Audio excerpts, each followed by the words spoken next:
a minha gravação. Vamos lá. Normalmente tem mais alunos nesse segundo ano, mas hoje vamos com eu e vocês três aqui presentes. Um lance primoroso, mas nem tanto assim. Aí temos lá um textinho. Há cerca de 40 anos, o Brasil era um país jovem e pobre. O número de analfabetos surpreendia. As crianças morriam facilmente de diarreia e a taxa de natalidade era alarmante. Não só homicídios, mas de doenças. Morria muita gente por doenças que em outros lugares do mundo não morria. Não, por exemplo, diarreia.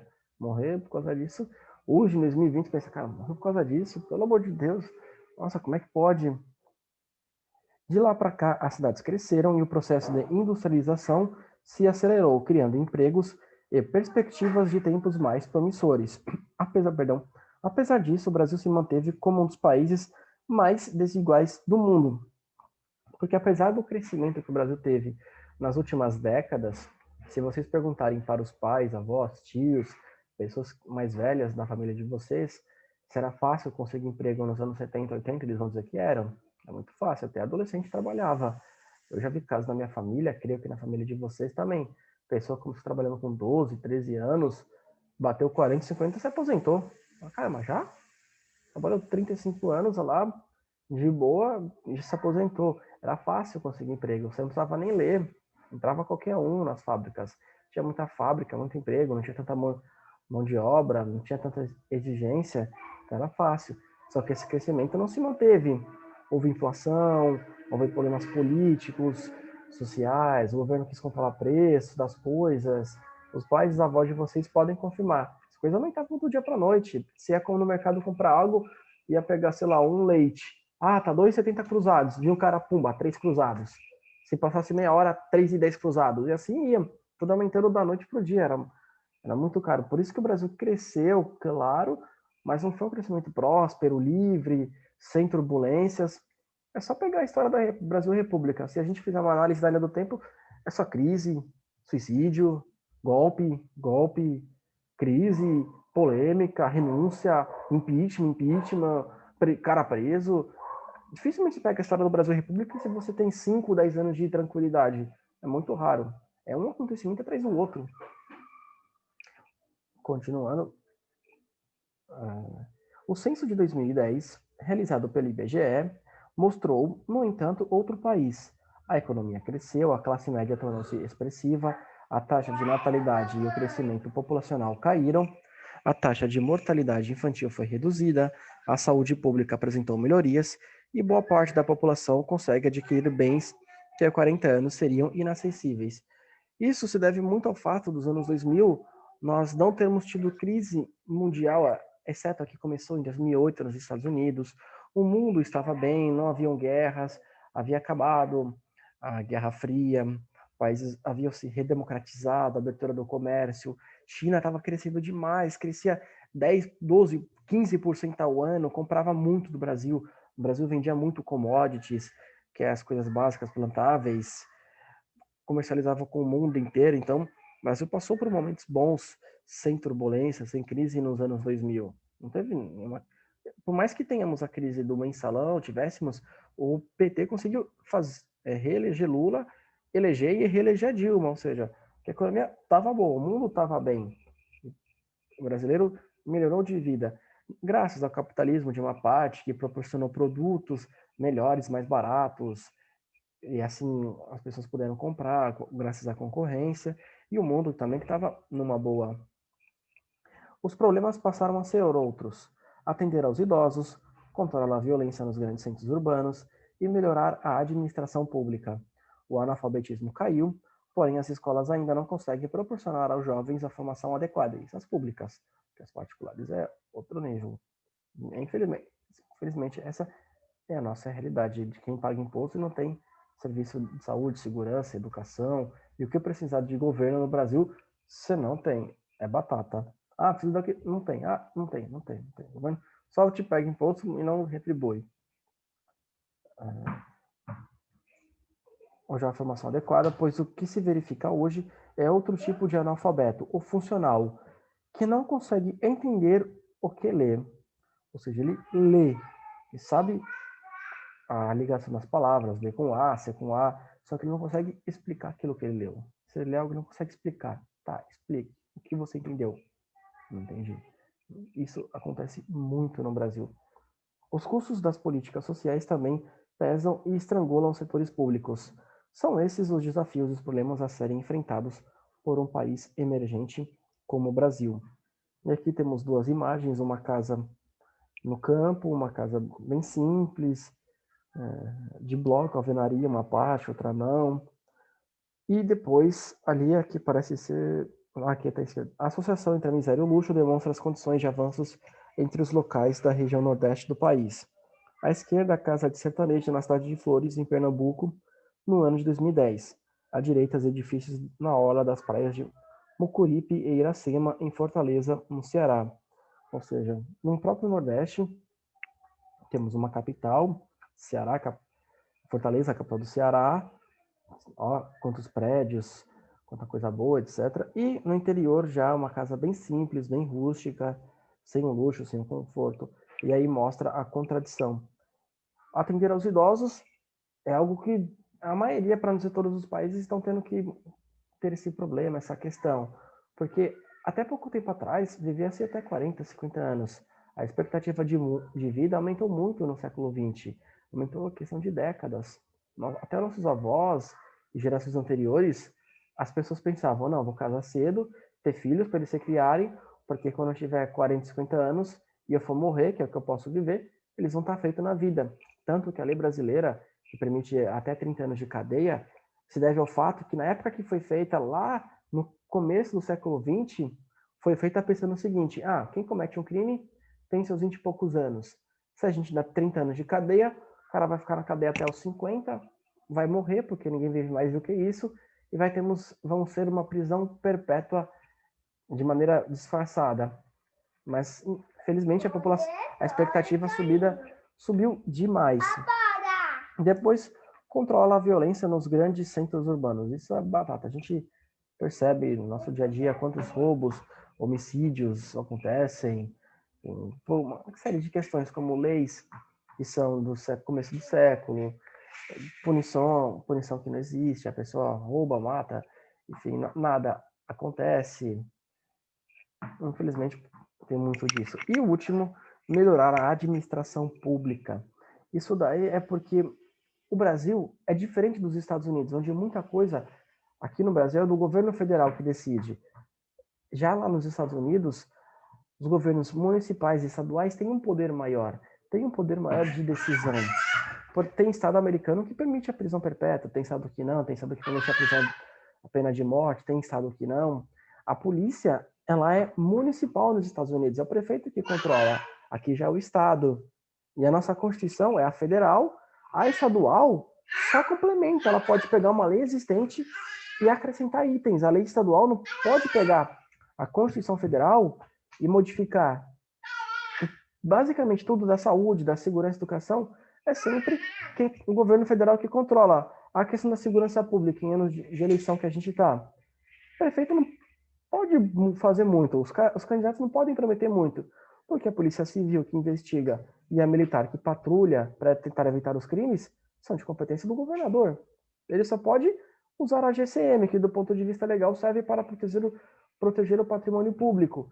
E aí, se ele quiser armar essa GCM, tem uma série de leis que proíbem ter arma letal, armas que a polícia militar tenha. Não pode. O que ele pode fazer? É oferecer suporte para a polícia civil e militar do que elas precisarem, colocar câmeras, trocar iluminação. Só não tem muito o que ele fazer. As escolas também. Ensino médio estadual. São os últimos 3 anos antes da pessoa entrar na fase adulta. Isso que, quando a escola estadual não tem também o Fundamental 2. Saúde.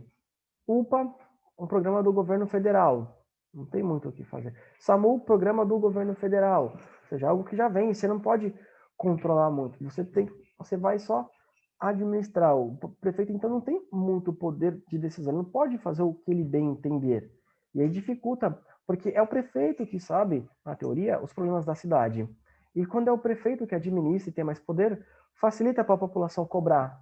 Facilita, ó, muda isso, faz assim, faz assado. Do jeito que é a nossa lei, o prefeito, por mais boa intenção que ele tem, ele pode falar, não posso por causa dessa lei, não posso por causa dessa lei, não posso por causa dessa lei. Imaginemos que um de vocês é o prefeito. Vamos lá, Raíssa, prefeita de Mongaguá. Ela vai ter uma boa intenção, vai querer mudar. Só que ela vai ter que ter um advogado lá para falar, meu, não dá, a lei não permite, tá aqui. Ah, não dá, aqui não pode. Ah, o orçamento não dá. Ah, chega uma verba, essa verba tem que ir para esse lugar.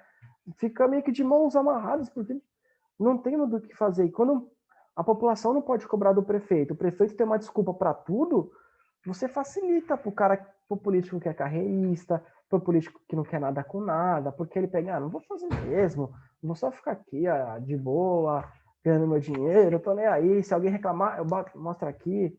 Aí dificulta. Quem tem que resolver são os prefeitos e vereadores da cidade, porque eles estão aqui, eles andam pela cidade, é muito mais fácil um prefeito ir visitar uma escola do que o governador, muito mais. O governador, quantas escolas ele tem sobre a administração dele, quantas cidades? E o prefeito, menos. Então, se ele tem um poder maior de decisão, mais dinheiro para investir, facilita demais. A maioria dos países dá esse poder para os prefeitos e governadores, porque eles estão presentes, eles estão em loco, estão ali para cuidar. E isso dificulta a administração pública, porque tudo é de Brasília, tem que vir de lá para cá, passar de cima para baixo, e aí o cara, quando é carreirista, quando o político é ladrão, ele, não vou fazer por causa disso, daquilo. Se a lei fosse outra, as pessoas poderiam cobrar, e aí o prefeito não teria desculpa. Não vai fazer? Você pode. Aí a população trocaria por meio do voto. E melhoraria a questão da administração pública. Beleza? Alguma dúvida por enquanto? Não.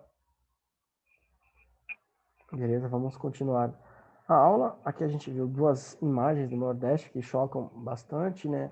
A diferença, a desigualdade que existe, porque a desigualdade, o cara que está lá embaixo ganha pouco. Nos Estados Unidos, Alemanha, Japão também é desigualdade. Claro que um trabalhador de uma fábrica não vai ganhar o mesmo que o dono da Sony, isso é óbvio. Só que a qualidade de vida do japonês e a qualidade de vida do canadense. Uma coisa é um cara dono de uma fábrica no Canadá, dono de uma empresa no Canadá, com um funcionário de qualquer lugar no Canadá. Vai haver uma diferença. Só que aí você pega a qualidade de vida dessa pessoa e vê se a diferença, por maior que seja, quem está aqui embaixo tem uma qualidade de vida muito maior do que no Brasil quem está aqui embaixo. De repente lá fora o cara tem casa, tem carro, viaja, vive bem, tem conforto, tem saúde, come, se alimenta bem, ingere as calorias necessárias. Isso a gente pode perceber pelo IDH, que os índices são elevados. Mas aqui no Brasil não, a diferença, quem está lá embaixo acaba sofrendo bastante. Política social no Brasil. O estado de bem-estar social, o welfare state, acho que é assim que se fala, desculpa se eu errei, é aquele que prevê uma assistência ao cidadão e reconhece como direitos sociais os serviços que garantem padrões mínimos na saúde, na educação, na habitação, na renda e na previdência social. Ou seja, o governo vai fornecer isso. Claro, para fornecer ele vai ter que cobrar mais impostos. Tem países que cobra-se muito imposto, o Estado oferece isso e a população não reclama. No Brasil já não, a gente paga muito imposto, mas a gente sabe que depender dessas todas as áreas do governo, a gente infelizmente não tem. Isso em todas as esferas, não é de hoje, infelizmente ocorre e vai continuar ocorrendo. É um problema geral do Brasil. A história registra a implantação desses serviços em países como Espanha, Prússia, Rússia e Áustria no século XVIII, mas eles foram oferecidos à população como fruto de um ato de bondade dos governantes, não como direitos sociais, ou seja, estou dando isso para você porque eu sou bondoso, eu sou caridoso, não que você tenha esse direito. Se bem que todo direito a algo é obrigatoriamente um dever a outrem, sempre assim. O direito de nós termos saúde, segurança e educação é dever do Estado de fornecer. O direito das crianças e adolescentes de terem lar, saúde, segurança, etc., é dever dos pais, avós ou outro responsável de fornecer. E assim sucessivamente. Isso ocorreu no Brasil entre 1930 e 45, durante o primeiro governo de Getúlio Vargas.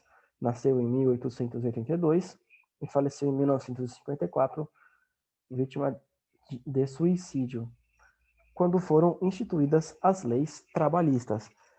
Ele se inspirou também na Carta del Lavoro de Benito Mussolini, que era o líder do fascismo italiano. Ele se inspirou, não que ele copiou, mas ele leu e falou: "Pô, bacana, da hora, gostei do que esse cara escreveu, vou fazer igual." Após a Segunda Guerra Mundial, 1939 a 45, a política de bem-estar social foi ampliada e adotada em vários países em razão dos graves problemas sociais gerados pelo conflito.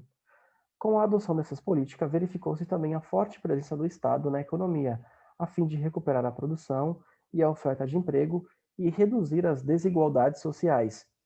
E tem gente que gosta do Estado intervindo na economia, tem gente que não.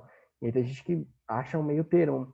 Depende. No Brasil, já teve gente querendo aprovar a lei, proibir o Burger King de oferecer o refil dos refrigerantes.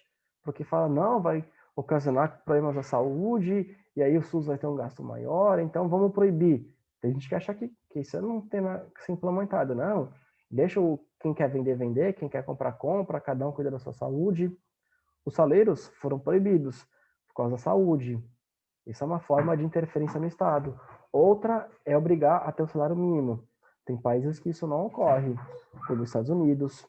Em muitos países onde tem esse bem-estar social, não tem uma lei obrigando a ter um salário mínimo.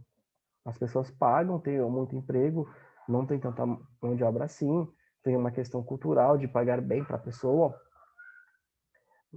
e aí não tem essa lei gerando isso.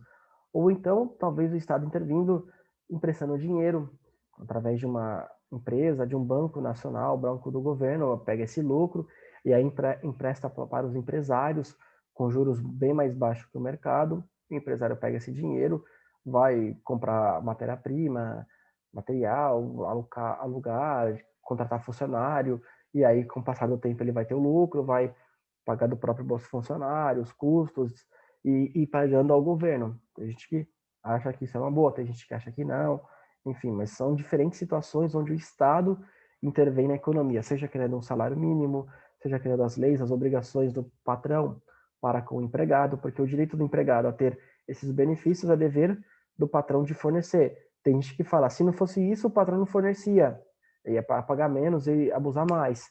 Tem gente que fala, ah, mas se não fosse isso, isso não ocorrer, os patrões iam ter mais dinheiro, menos burocracia, iam contratar mais. E assim, menos pessoas estariam desempregadas. É uma forma de interferência do Estado. Tem gente que, outra forma, é o que eu citei, proibir refil de refrigerante, de sal, etc., ou um banco do governo emprestar dinheiro. A partir do final da década de 80, com expansão neoliberal, liberalismo ou neoliberalismo é menos interferência do Estado na economia. São aquelas pessoas que defendem o seguinte: Estado não tem que definir uma lei para o salário mínimo, Estado não tem que definir leis trabalhistas, Estado não tem que interferir em nada na questão de contratação de mão de obra. Patrão e funcionário vão discutir, porque sendo fácil assim, vão ter mais vagas de emprego, porque vai ficar fácil para o empresário contratar e não vai ter aquela desculpa, não vou contratar porque é muito burocrático, é muita papelada, é muito imposto.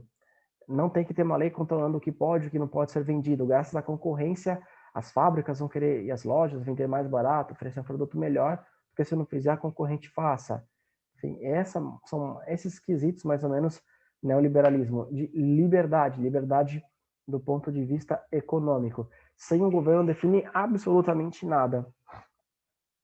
A política de bem-estar social ganhou características mais claras. Isso significa que, ao lado do controle da intervenção do Estado nas atividades produtivas, também houve a necessidade de diminuir as desigualdades sociais geradas pelo fechamento de postos de trabalho.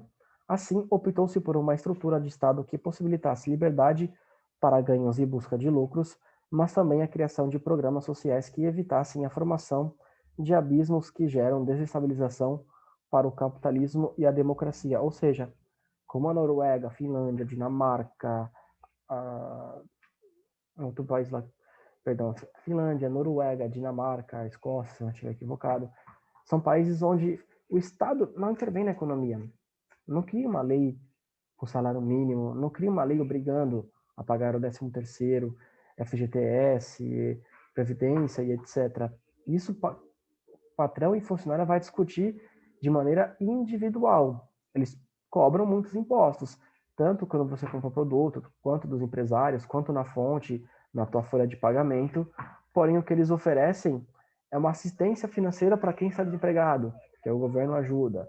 Eles oferecem serviços pagos pelo governo, ou seja, todo mundo paga imposto e o governo pega esse imposto e oferece saúde, para que você não pague seu próprio bolso, segurança, lazer, por exemplo, oferecer construção de parques, construção de lugares para você se divertir, descontos para pessoas irem em teatro, cinemas, que o governo paga para aquele empresário dar esse desconto. De repente, o cara fala, dei 50% dos meus ingressos como forma de desconto.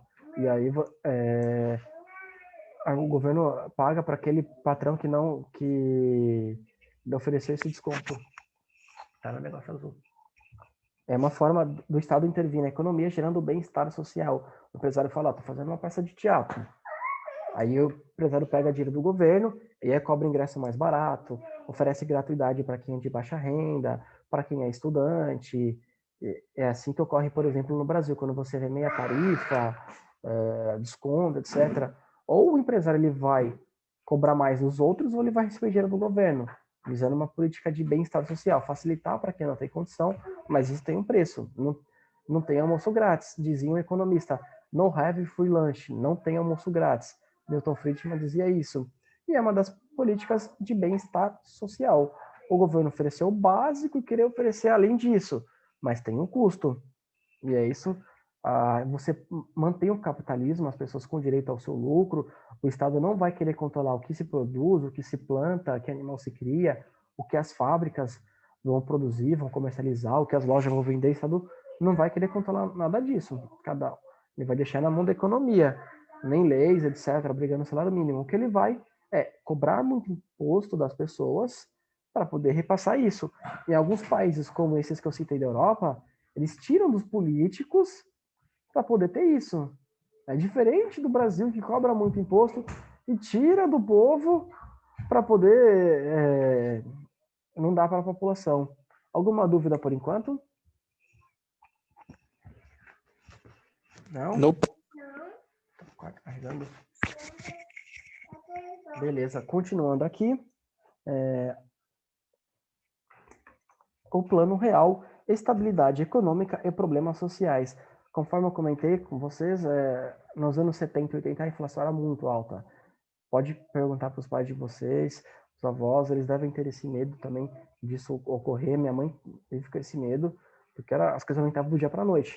Até que chegou-se o plano real, depois do Collor ter assumido, ter sofrido impeachment, e Fernando Henrique ter criado esse plano já no governo Sarney, e ele virou presidente da República.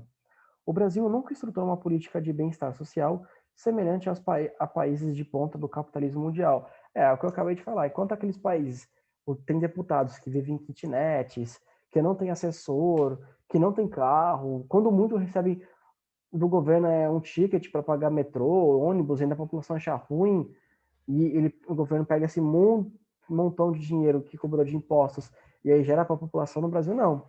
Cobra-se muito imposto, políticos têm benefícios, têm vantagens, salários astronômicos, e sem falar quando não rouba. Se o cara é honesto e entra só, não rouba um centavo, ele já sai milionário. E aí não tem dinheiro para a população. O que vai é roubado, e aí deixa uma mixaria, educação, a saúde, segurança, sei como Deus dará. No entanto, os efeitos das privatizações de empresas estatais a partir da década de 1990, somados a profundas desigualdades sociais históricas, não deram outra saída ao Estado brasileiro contemporâneo, a não ser a implantação de um governo assistencial. O governo achou necessário fazer isso porque, de fato, tinha muita gente passando fome, muita gente em condições precárias, principalmente no Nordeste. O Plano Real, instituído em 1994, estabilizou a então complicada economia brasileira, mas, em contrapartida, o Brasil aderiu a disposições do Consenso de Washington, 1989, ou seja, ao programa neoliberal, que previa liberdades para as empresas, fábricas, etc. A introdução de programas sociais diminuiu a marginalização dos cidadãos distantes da ascensão socioeconômica, acomodando-os para que não se voltem contra o sistema, e contribuiu para a obtenção de apoio político a determinados grupos que se mantêm no gerenciamento do Estado. É fato, porém, que essa política tem diminuído os abismos sociais ao socorrer trabalhadores desempregados com pagamento de seguro-desemprego, manter aposentadorias e pensões mesmo sem arrecadação previdenciária compatível, criar programas sociais diversos que distribuem renda e proporcionam acesso à universidade, porque Bolsa Família, auxílio isso, auxílio aquilo, ProUni, por exemplo, que é para você, quem tem baixa renda, independente da cor, que é um programa do qual eu fui beneficiado disso. Eu sou de família de baixa renda, minha mãe é diarista, a gente não tinha como pagar a faculdade, e aí eu recorri ao ProUni, fiz o Enem, graças ao ProUni, consegui uma das 2 vagas em uma universidade particular e me formar em geografia. E o governo paga para as faculdades darem essas bolsas, ou deixa falar para as faculdades não pagarem os impostos. Daí o governo diminui essa arrecadação, ó, você tem que pagar isso de imposto? Quanto que você vai oferecer de vaga pelo ProUni? Ah, isso? Aí então diminui. Ou então o governo repassa esse dinheiro, paga para a faculdade. São 2 opções. Por isso que é possível esse programa ProUni, que é um programa de cota social. Distribui e proporciona acesso à universidade. Mas ainda há muito a ser feito. É necessário corrigir distorções e criar condições para que os beneficiários dos programas consigam autonomia financeira e inserção social. A conquista da estabilidade econômica obtida com a implantação do Plano Real, após um longo período inflacionário, trouxe ao país intensificação do processo de aproximação com os mercados mundiais. Para a manutenção da estabilidade econômica, o fluxo de capitais estrangeiros passou a ser considerado fundamental. Nesse contexto, a paridade do real em relação ao dólar passou a depender de reservas em moeda estadunidense que o Brasil possuía. A fim de atingir um estado de equilíbrio, manteve-se elevada taxa de juros interna com o objetivo de atrair investimentos estrangeiros. Ou seja, os juros ficam altos, tudo vai aumentando da noite para o dia.